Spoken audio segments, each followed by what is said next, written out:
नमस्कार, आपण पाहत आहे महामराठी न्यूज. मी उमेश जगताप. आज देशाचे पंतप्रधान नरेंद्र मोदींच्या हस्ते युद्धनौका आणि पाणबुडींचं राष्ट्रार्पण होत आहे. थेट कार्यक्रमातूनच नरेंद्र मोदी बोलत आहेत. पाहूयात. सीपी राधाकृष्णन जी, महाराष्ट्र के लोकप्रिय मुख्यमंत्री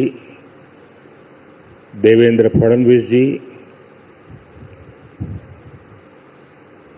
मंत्रिपरिषद के मेरे वरिष्ठ साथी श्रीमान राजनाथ सिंह जी, संजय सेठ जी, महाराष्ट्र के मुख्यमंत्री, उनके साथ आज हमारे दोनों उप मुख्यमंत्री भी हैं, उप मुख्यमंत्री श्रीमान एकनाथ शिंदे जी, अजित पवार जी, सीडीएस, सीएनएस,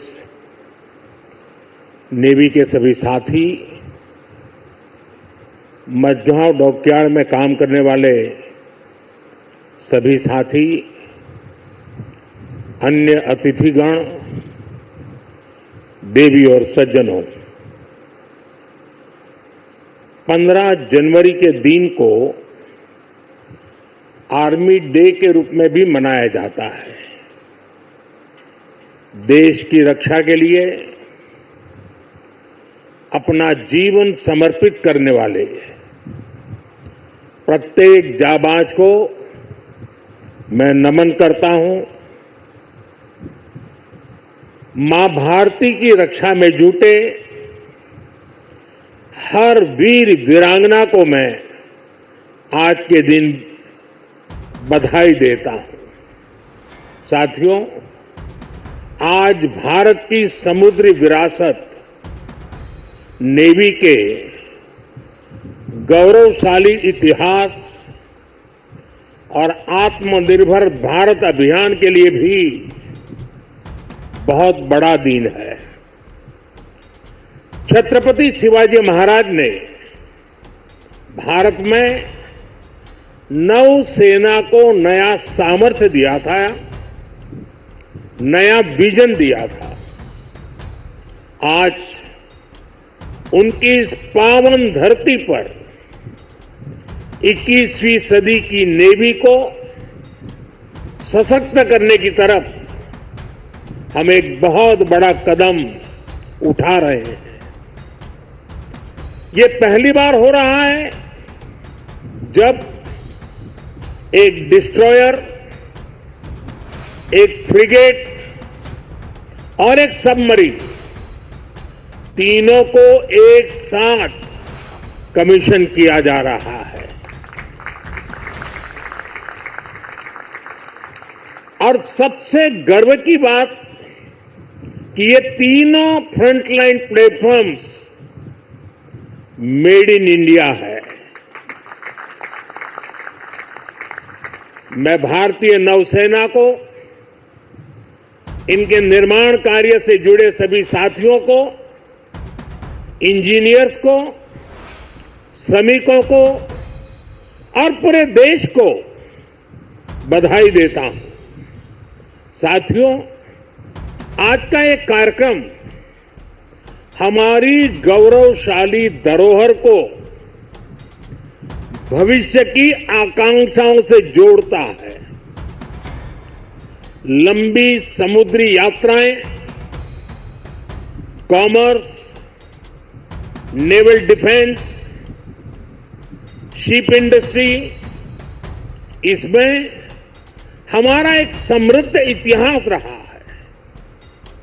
अपने इतिहास से प्रेरणा लेते हुए आज का भारत दुनिया की एक मेजर मैरीटाइम पावर बन रहा है. आज जो प्लेटफॉर्म लॉन्च हुए हैं उनमें भी इसकी झलक है. अब जैसे हमारा नीलगिरी चौल वंश के समुद्री सामर्थ्य के प्रति समर्पित है. सूरत वॉरशिप उस कालखंड की याद दिलाता है जब गुजरात के पोर्ट्स के जरिए भारत वेस्ट एशिया से जुड़ा था। इन दिनों ये दोनों शिप्स, इसके साथ आज बागशीर सबमरीन की कमीशनिंग भी हो रही है। कुछ वर्ष पूर्व मुझे P-75 क्लास की पहली सबमरीन कलवरी की कमीशनिंग में शामिल होने का अवसर मिला था। आज मुझे इस क्लास की 6वीं सबमरीन बागशीर को कमीशन करने का सौभाग्य मिला है। ये नए फ्रंटियर प्लेटफॉर्म भारत की सुरक्षा और प्रगति दोनों को नया सामर्थ्य देंगे। साथियों, आज भारत पूरे विश्व और खासकर ग्लोबल साउथ में एक भरोसेमंद और जिम्मेदार साथी के रूप में पहचाना जा रहा है। भारत विस्तारवाद नहीं, भारत विकासवाद की भावना से काम करता है। भारत ने हमेशा ओपन, सिक्योर, इंक्लूसिव और प्रॉस्परस इंडो पैसिफिक रीजन का समर्थन किया है। इसलिए जब समुद्र से सटे देशों के विकास की बात आई तो भारत ने मंत्र दिया सागर। सागर का मतलब है security and growth for all in the region. हम सागर के विजन के साथ आगे बढ़े। जब भारत के सामने G20 की प्रेसिडेंसी संभालने का दायित्व आया तो दुनिया को हमने मंत्र दिया one earth, one family, one future. जब दुनिया कोरोना से लड़ते हुए पस्त पड़ रही थी तब भारत ने विजन दिया वन अर्थ, वन हेल्थ। हम पूरे विश्व को अपना परिवार मानकर चलते हैं। हम सबका साथ, सबका विकास उस सिद्धांत पर विश्वास करने वाले लोग हैं और इसलिए इस पूरे क्षेत्र की रक्षा सुरक्षा भी भारत अपना दायित्व समझता है। साथियों, ग्लोबल सिक्योरिटी, इकोनॉमिक्स और जियो पॉलिटिकल डायनेमिक्स को दिशा देने में भारत जैसे मैरीटाइम नेशन की भूमिका बहुत बड़ी होने वाली है। आर्थिक प्रगति और एनर्जी सिक्योरिटी के लिए ये जरूरी है कि ट्रेडिशनल वाटर्स को प्रोटेक्ट किया जाए, टेरिटोरियल वाटर्स को प्रोटेक्ट किया जाए, फ्रीडम ऑफ नेविगेशन को इंश्योर किया जाए और ट्रेड की सप्लाई लाइन और सी रूट्स सुरक्षित हो। हमें आतंकवाद, हथियारों और ड्रग्स की तस्करी में इस पूरे क्षेत्र को बचाकर रखना है। इसलिए आज जरूरी है कि समुद्र को सेफ और प्रॉस्परस बनाने में हम ग्लोबल पार्टनर बने। हम लॉजिस्टिक की एफिशिएंसी बढ़ा दें और शिपिंग इंडस्ट्री के लिए काम करें। हम रेयर मिनरल्स, फिश स्टॉक जैसे ओशन रिसोर्सेज का दुरुपयोग रोकने में और इसे मैनेज करने की कैपेसिटी डेवलप करें। हम न्यू शिपिंग रूट्स और सी लेन्स पर अब कम्युनिकेशन को खोजने में इन्वेस्ट करें। मुझे खुशी है कि आज भारत इस दिशा में लगातार कदम उठा रहा है। भारत पूरे इंडियन ओशन रीजन में फर्स्ट रिस्पॉन्डर भी बनकर उभरा है। बीते कुछ महीनों में ही हमारी नौसेना ने सैकड़ों जानें बचाई हैं। हजारों करोड़ रुपए के नेशनल और इंटरनेशनल कार्गो की सुरक्षा की है। इससे दुनिया का भारत पर भरोसा बढ़ा है, आप सबके कारण बढ़ा है, और इसलिए मैं आज आप सबका भी अभिनंदन करता हूं।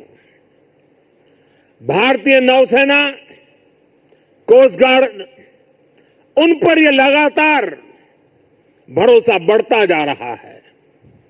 आज आप ही देख रहे हैं, आसियान हो, ऑस्ट्रेलिया हो, गल्फ हो, अफ्रीका के देश हो, सबके साथ आज भारत का आर्थिक सहयोग लगातार मजबूत हो रहा है। संबंधों की इस मजबूती में इंडियन ओशन रीजन में भारत की उपस्थिति, भारत का सामर्थ्य एक बहुत बड़ा आधार है, और इसलिए आज का ये आयोजन सैन्य दृष्टि के साथ ही आर्थिक दृष्टि से भी उतना ही अहम है। साथियों, 21वीं सदी के भारत का सैन्य सामर्थ्य भी अधिक सक्षम हो, आधुनिक हो, ये देश की प्राथमिकताओं में से एक है। जल हो, थल हो, नभ हो, डीप सी हो या फिर असीम अंतरिक्ष, हर जगह भारत अपने हितों को सुरक्षित कर रहा है। इसके लिए निरंतर रिफॉर्म्स किए जा रहे हैं। चीफ ऑफ डिफेंस स्टाफ का गठन ऐसा ही एक रिफॉर्म है। हमारी सेनाएं और अधिक एफिशिएंट हो, इसके लिए थिएटर कमांड की दिशा में भी भारत आगे बढ़ रहा है। साथियों, पिछले 10 साल में जिस तरह भारत की तीनों सेनाओं ने आत्मनिर्भरता के मंत्र को अपनाया है, वो बहुत ही सराहनीय है। संकट के समय दूसरे देशों पर भारत की निर्भरता कम से कम हो, इस गंभीरता को समझते हुए आप सभी इस काम को आगे बढ़ा रहे हैं, नेतृत्व दे रहे हैं। हमारी सेनाओं ने 5000 से ज्यादा ऐसे साजो सामान और उपकरणों की लिस्ट तैयार की है जो अब वो विदेशों से नहीं मंगाई। जब भारत का सैनिक भारत में बने साजो सामान के साथ आगे बढ़ता है तो उसका आत्मविश्वास भी कुछ अलग ही होता है। पिछले 10 साल में कर्नाटका में देश की सबसे बड़ी हेलीकॉप्टर बनाने वाली फैक्ट्री शुरू हुई है। सेनाओं के लिए ट्रांसपोर्ट एयरक्राफ्ट बनाने वाली फैक्ट्री शुरू हुई है।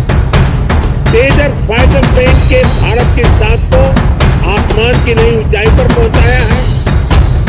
यूपी और तमिलनाडु में बन रहे डिफेंस कॉरिडोर डिफेंस प्रोडक्शन को और गति देने वाले। और मुझे खुशी है कि हमारी नेवी ने भी मेक इन इंडिया अभियान का बहुत अधिक विस्तार किया है। इसमें मझगांव डॉकयार्ड के आप सभी साथियों की भी बहुत बड़ी भूमिका है। पिछले 10 साल में नेवी में 33 शिप्स और 7 सबमरीन्स को शामिल किया गया है। इन 40 नेवल वेसल्स में से 39 भारतीय शिपयार्ड में ही बने हैं।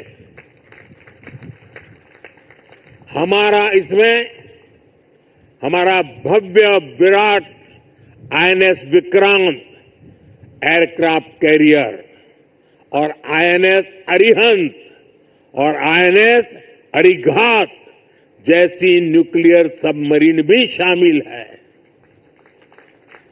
मेक इन इंडिया उसको ऐसी गति देने के लिए मैं देश की तीनों सेनाओं को हृदय से बहुत बहुत बधाई देता हूं। आज भारत का डिफेंस प्रोडक्शन 1.25 लाख करोड़ रुपए से ज्यादा हो चुका है। हम 100 से ज्यादा देशों को डिफेंस इक्विपमेंट एक्सपोर्ट कर रहे हैं। मुझे विश्वास है आपके सहयोग से आज भारत तेजी से अपने डिफेंस सेक्टर का कायाकल्प करके दिखाएगा। साथियों, मेक इन इंडिया से भारत की सेनाओं का सामर्थ्य बढ़ने के साथ ही आर्थिक प्रगति के नए द्वार भी खुल रहे हैं। जैसे एक उदाहरण शिप बिल्डिंग इकोसिस्टम का है।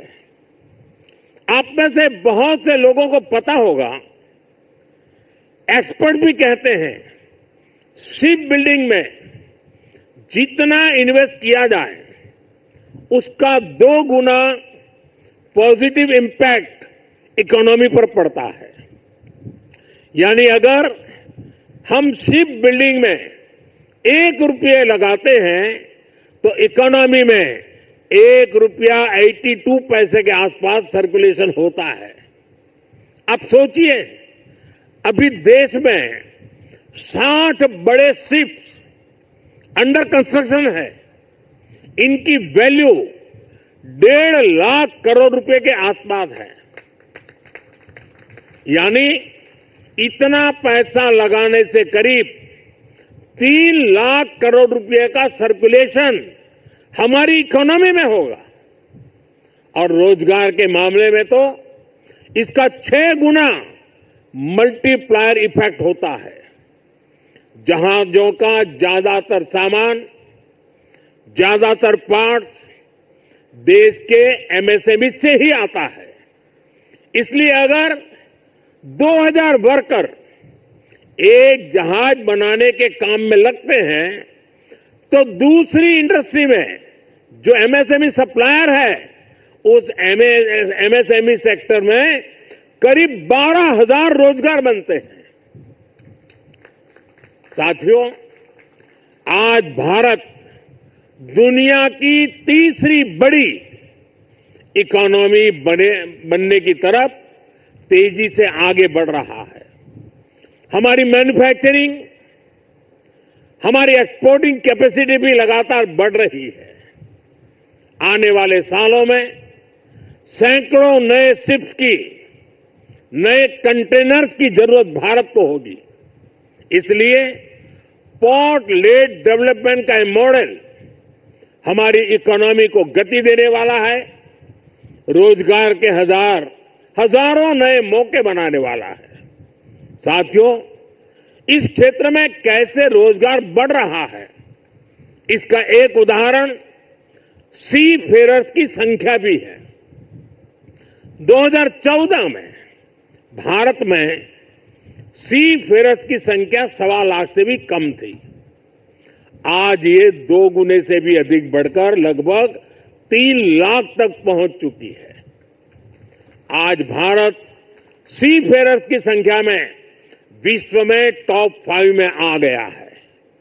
साथियों, हमारी सरकार का तीसरा कार्यकाल अनेक बड़े निर्णयों के साथ शुरू हुआ है। तेज गति से हमने नई नीतियां बनाई हैं, देश की जरूरतों को देखते हुए नए कार्य शुरू किए हैं। देश के हर कोने, हर सेक्टर का विकास हो, इस लक्ष्य के साथ हम चल रहे हैं। पोर्ट सेक्टर का विस्तार भी इसका ही हिस्सा है। हमारे तीसरे टर्म के पहले बड़े फैसलों में से था महाराष्ट्र के वाडवर्ण पोर्ट को मंजूरी। 75,000 करोड़ रुपए के खर्च से इस आधुनिक पोर्ट के निर्माण का काम शुरू भी हो चुका है। इससे भी महाराष्ट्र में रोजगार के हजारों नए अवसर बनने वाले हैं। साथियों, बहुत लंबे समय तक बॉर्डर और कोस्टलाइन से जुड़े कनेक्टिविटी इंफ्रास्ट्रक्चर पर उतना ध्यान नहीं दिया गया।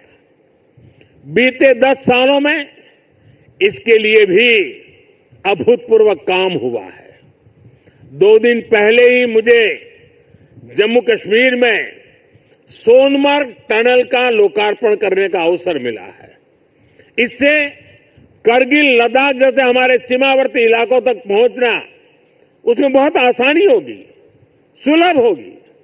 पिछले साल अरुणाचल प्रदेश में सेला टनल का लोकार्पण हुआ है। ये एलएसी तक हमारी सेना की पहुंच को आसान बना रही है। आज शिंकुल्ला टनल और जोजिना टनल जैसे अनेक क्रिटिकल इंफ्रास्ट्रक्चर पर तेजी से काम चल रहा है। भारत माला परियोजना से बॉर्डर एरिया में शानदार नेशनल हाईवे का नेटवर्क बनाया जा रहा है। वाइब्रेंट विलेज प्रोग्राम आज बॉर्डर के गांवों के विकास में अहम भूमिका निभा रहा है। बीते दशक में अपने दूर सुदूर के आइलैंड पर भी हमने फोकस किया है।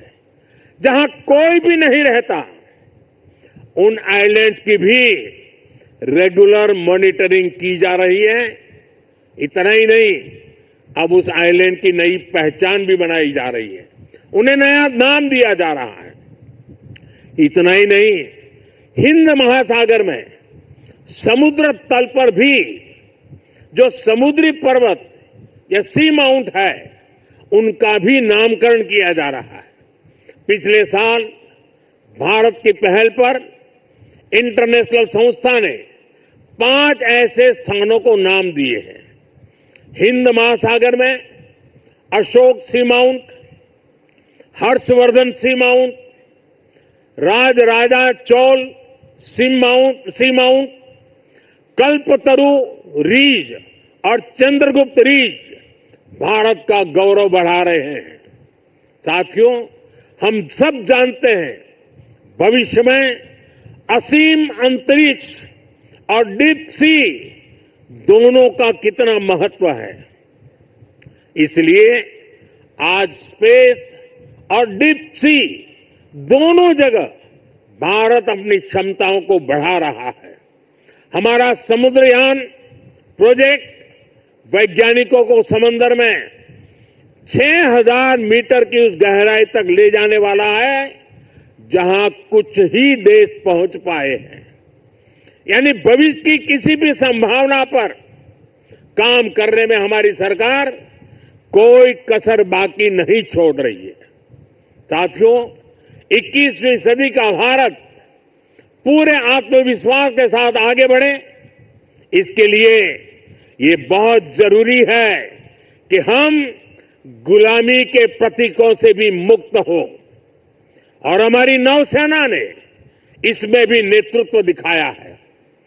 नौसेना ने अपने ध्वज को छत्रपति शिवाजी महाराज की गौरवशाली परंपरा से जोड़ा है। नेवी ने एडमिरल रैंक के एप्लेट भी छत्रपति शिवाजी महाराज की परंपरा के अनुसार रिडिजाइन किए हैं। मेक इन इंडिया का अभियान, भारत की आत्मनिर्भरता का अभियान भी गुलामी की मानसिकता से मुक्ति को बढ़ावा देता है। मुझे विश्वास है आप सभी ऐसे ही देश को गौरव से भरे पल देते रहेंगे। हर वो काम जो भारत को विकसित बनाने में योगदान दे, वो हमें मिलकर करना है। हमारे दायित्व अलग हो सकते हैं, लेकिन सबका ध्येय एक ही है, विकसित भारत। आज जो ये नए फ्रंटियर प्लेटफॉर्म देश को मिले हैं, इनसे हमारे संकल्प को मजबूती मिलेगी। और साथियों, जरा हल्की फुल्की बात करनी है तो मेरा अनुभव रहा है, मैं सेना के जितने भी कार्यक्रमों में गया हूं, अगर खाने में सबसे उत्तम व्यवस्था किसी में है तो नेवी में है।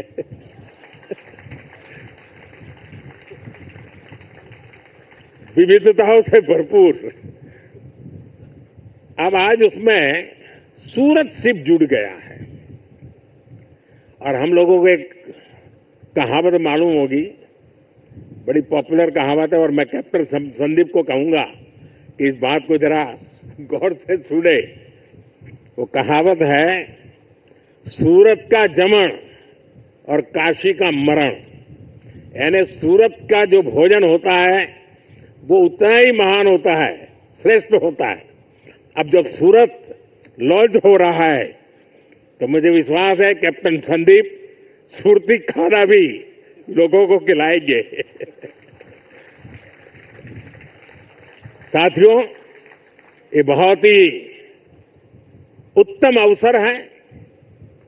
पूरा देश आपको शुभकामनाएं दे रहा है, पूरा देश गौरव से भर रहा है और इसीलिए एक नए विश्वास के साथ, नए उमंग और उत्साह के साथ, नए संकल्प के साथ विकसित भारत के संकल्प को पूर्ण करने के लिए हम पूरे सामर्थ्य से जुड़े। आज के इस अवसर पर इन तीनों महत्वपूर्ण कदम के लिए, महत्वपूर्ण सौगात के लिए आप सबको बधाई देते हुए मैं मेरी वाणी को विराम देता हूं। आप सबको बहुत बहुत शुभकामनाएं। पूरी ताकत से मेरे साथ बोलिए, भारत माता की। कम से कम इस कार्यक्रम में वो आवाज सबसे ज्यादा गूंजनी चाहिए। भारत माता की, भारत माता की, भारत माता की। बहुत बहुत धन्यवाद।